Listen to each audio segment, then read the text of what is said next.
Hey everyone, hope you guys are doing well. I just wanted to quickly record a video on my transfer plans looking ahead towards Gameweek 17 before I actually go on a flight. So I'm actually recording this right now. We've just confirmed that Son is going to start versus Newcastle. I don't know exactly what's going to happen after that. We'll see what happens, of course. And Porro as well is going to start. Same with Gordon, and Dubravka is obviously going to come off for Areola into my team. And I will have a team that basically looks a little bit like this for the week. So I'm pretty happy about the team as it stands.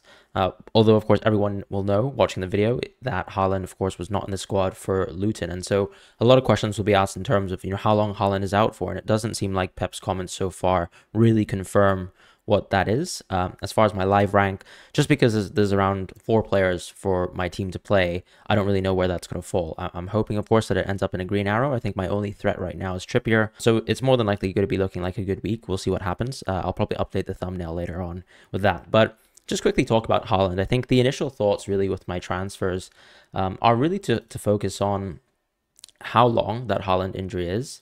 And part of that, I feel, is what kind of information we can actually get from potentially that Champions League match and the press conferences that we'll get leading up to the Crystal Palace game. Because I think, obviously, if Haaland is ready for the Crystal Palace game, that's perfect. We can just have Haaland. I probably would have nothing to do with my team. However, if Haaland is out for quite a few weeks, and it seems like the injury is actually quite bad, or maybe it needs to be managed, aka he needs to be rested for maybe 2 to 3 game weeks, that probably means that I'll be moving quickly out of a 3-5-2 structure to a 3-4-3. Now, clearly, when I look at my team, obviously there's a couple problems, right? Where I've got Darwin, for example, and that is begging for a transfer to be Watkins. Whether that happens on Game Week 17 or 18, once again, really depends on, once again, the Haaland news, right? So if Haaland is actually out for a while, what I can do is already immediately move to a 3-4-3 structure. So I can actually go from Haaland to Solanke.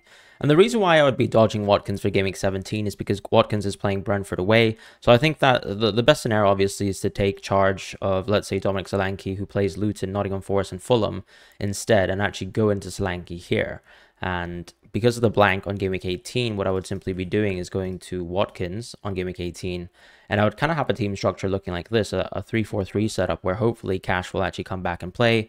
I would still be able to play Porro, and I would still be able to play Colwill, hopefully, whereas Gabriel and Tsimikas will be both on my bench. Dubravka, of course, is still a good option for this week.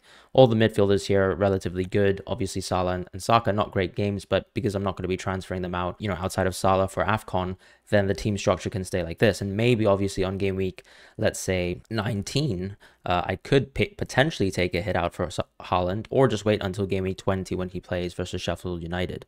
So that is one option in my mind. The key thing also with maybe not needing to take a hit is actually Haaland plays Everton away, which we all know now is a very good fixture. I've been saying this since around game week 9, that international break, where we sort of took the what we've learned video, right, from the international break, and basically said that Everton's actually one of those emerging teams. So no surprise that Everton's actually looking very good. But around that time, obviously, if I roll the transfer on game week 19, that gives me the option to, let's say on game week 20, jump out of Salah. And the reason why I like jumping out of Salah on game week 20 is because obviously that game is still Newcastle, which is going to be quite a tough fixture. I would obviously skip out on Bournemouth away, but as we know, Bournemouth are also looking like a pretty competent team.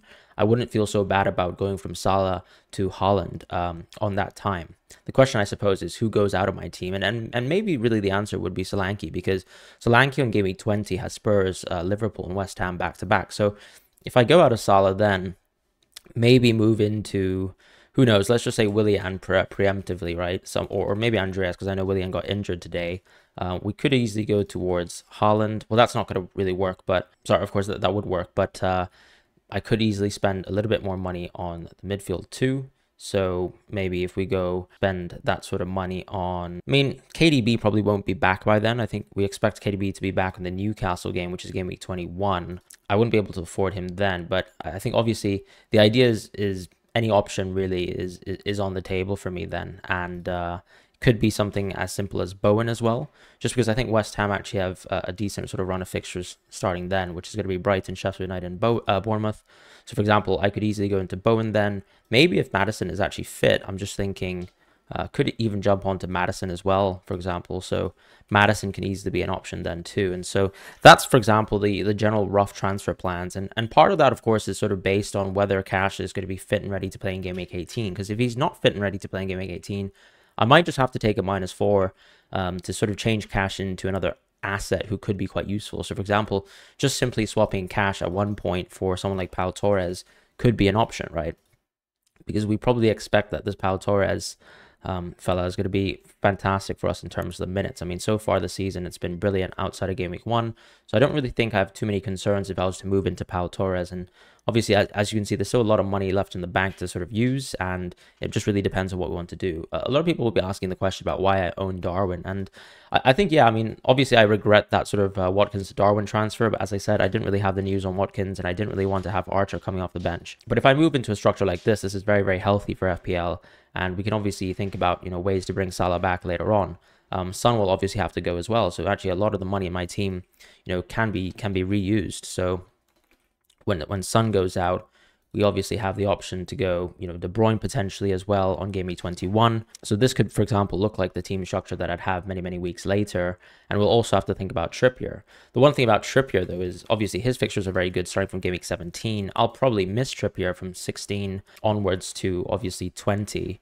And there's really no point in going to Trippier until basically Game Week 23 again. So later on, obviously, I'm sure I'll be spending a little bit of that money back into getting Trippier into my squad. And how that happens, we'll have to sort of see and manage.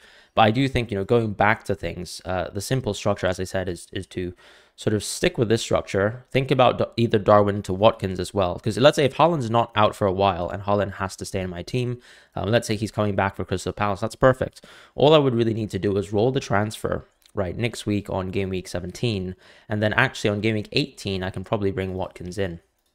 Now, one of the things about Darwin too, just quickly going back to Darwin, is that Game Week 17 game is actually really good. In my opinion, it's actually better than Watkins' fixture versus Brentford away. The key question, of course, is we know Liverpool will play in the Europa League, and I suppose the question that we would be asking is, does, for example, Darwin play and start in that Europa League fixture? Because that probably gives us a strong indication as to knowing whether he would be ready to play for that Man United game. If he starts, for example, in the Europa League fixture, I think Watkins to Darwin, or rather the opposite, Darwin to Watkins is probably the best move that I have right now within my team structure. So those are sort of my immediate transfer plans. As far as obviously how I'm planning to line up for next week, just in general, obviously Dubravka sort of first, although I'm sort of looking at the situation, and actually Areola's fixture might be a little bit better. We'll see obviously if Areola joins back into the team. West Ham, as we know, they are pretty poor defense, and Newcastle, of course, a completely different side at home. Dubravka is probably someone that I'd probably still play over Areola here. I think regrettably, I'd probably still play Tsimikas once again, depending on Europa. Colwill definitely will play. I think it's nice, obviously, that Reece James got injured, although that's very unfortunate for Reece James. Although, when we talk about Reece James, I think the huge benefit here is that Colwill's minutes should be nailed for the Sheffield United game, which is fantastic. And then the same thing with, for example, Pedro Porro here. Just a generally good asset versus a Nottingham Forest team that still look very, very blunt from the attacking point of view. And, this sort of attacking structure can stay the same with, of course, the question mark being over Darwin and Watkins. And, of course, the same thing with, of course, what exactly is going on with Haaland, which we'll hopefully find out as the week progresses.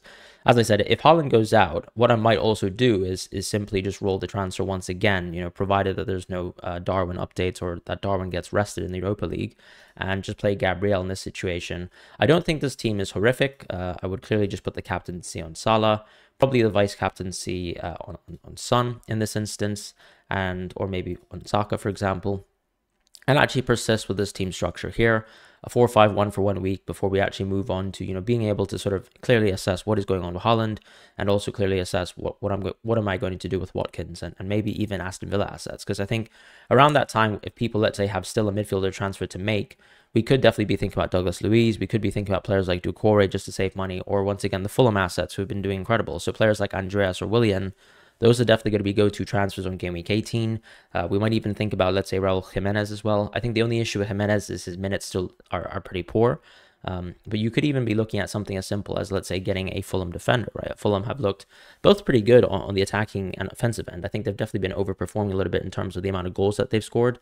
Certainly 10-0 in the last 2 games is a little bit ridiculous, but it already shows you how our sort of estimations for certain teams are starting to change.